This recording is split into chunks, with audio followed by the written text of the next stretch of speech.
নমস্কার বন্ধুরা, কুকিং মিতার পক্ষ থেকে সকলকে স্বাগত। আজকে রেসিপি পটল চিংড়ি। এখানে আমি 500 গ্রাম পটল খোসা ছাড়িয়ে ভালো করে ধুয়ে নিয়েছি। এবার পটলগুলো মাঝখান থেকে কেটে নেব।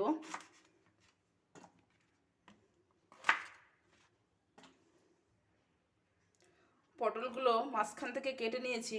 আমি এখানে আলুগুলো টুকরো করে কেটে নিয়েছি, নিয়ে জলের মধ্যে ভিজিয়ে রেখেছি।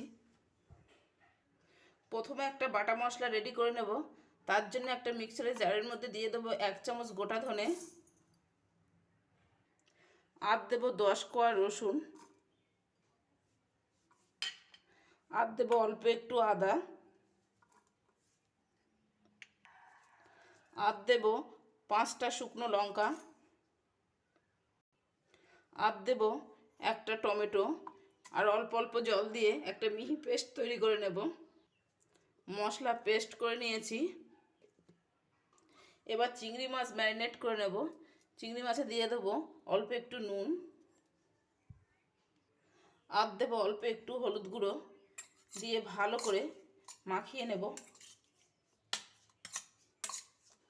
চিংড়ি মাছের গায়ে নুন হলুদ মাখানো হয়ে গেছে। কড়াইতে দিয়ে দেব কিছুটা সর্ষের তেল। তেল গরম হয়ে গেছে। প্রথমে আমি আলুগুলো ভেজে নেব।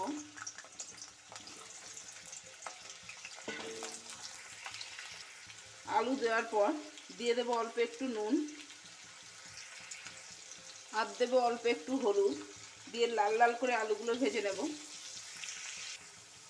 আলু লাল লাল করে ভাজা হয়ে গেছে, অন্য একটা পাত্রে নামিয়ে নেব।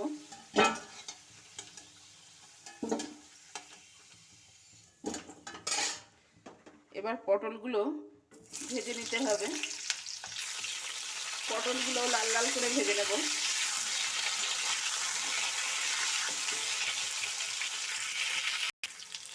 পটল লাল লাল করে ভেজে নিয়েছি। এবার অন্য একটা পাত্রে নামিয়ে নেব।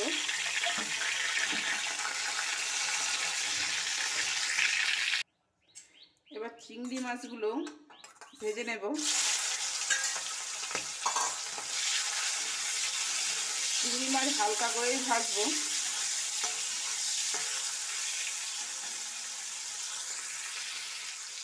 চিংড়ি মাছও ভাজা হয়ে গেছে, অন্য একটা পাত্রে নামিয়ে নেব।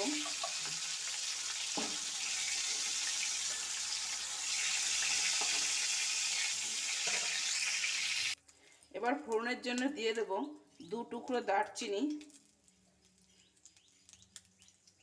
2টো ছোট এলাচ, 5টা লবঙ্গ।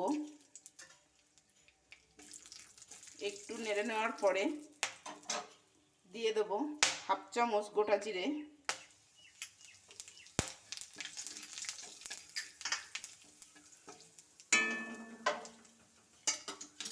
মশলা থেকে ভালো গন্ধ ছাড়তে শুরু করে দিয়েছে। এবার দিয়ে দেব একটা পেঁয়াজ কুচি, দিয়ে পেঁয়াজগুলো ভেজে নেব।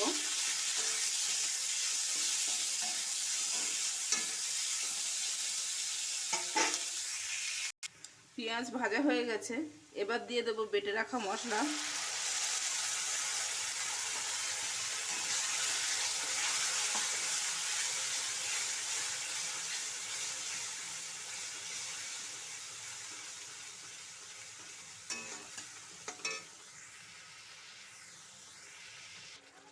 এবার দিয়ে দেব স্বাদ মতো নুন। চিংড়ি মাছও আলু ভাজার সময় নুন দেওয়া ছিল, সেই বুঝেই নুনটা দিতে হবে।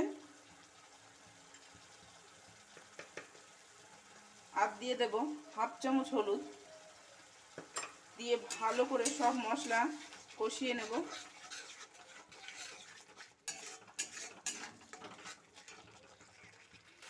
মশলা থেকে তেল ছাড়তে শুরু করে দিয়েছে। এবার দিয়ে দেবো 1 চামচ পোস্ত আর একটা কাঁচা লঙ্কা বাটা, দিয়ে আবারও ভালো করে মশলা মিশিয়ে একটু কষে নেব।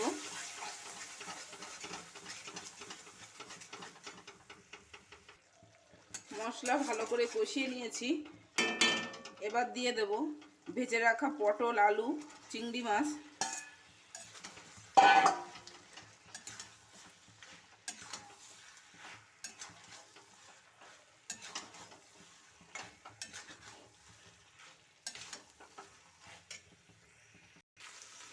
মশলার সঙ্গে পটল আলু চিংড়ি মাছ কষিয়ে নিয়েছি। এবার দিয়ে দেব পরিমাণ মতো জল, উষ্ণ গরম জল।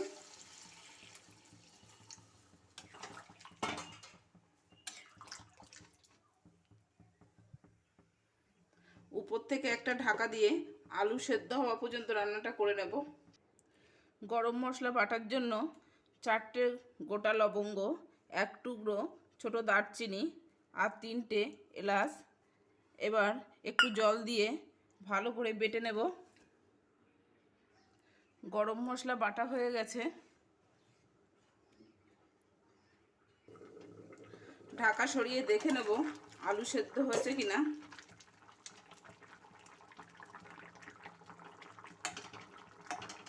আলু সেদ্ধ হয়ে গেছে। এবার দিয়ে দেব গরম মশলা,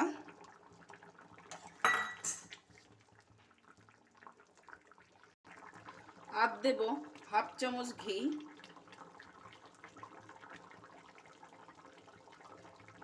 পটল চিংড়ি রান্না হয়ে গেছে। এবার গ্যাসটা বন্ধ করে দেব।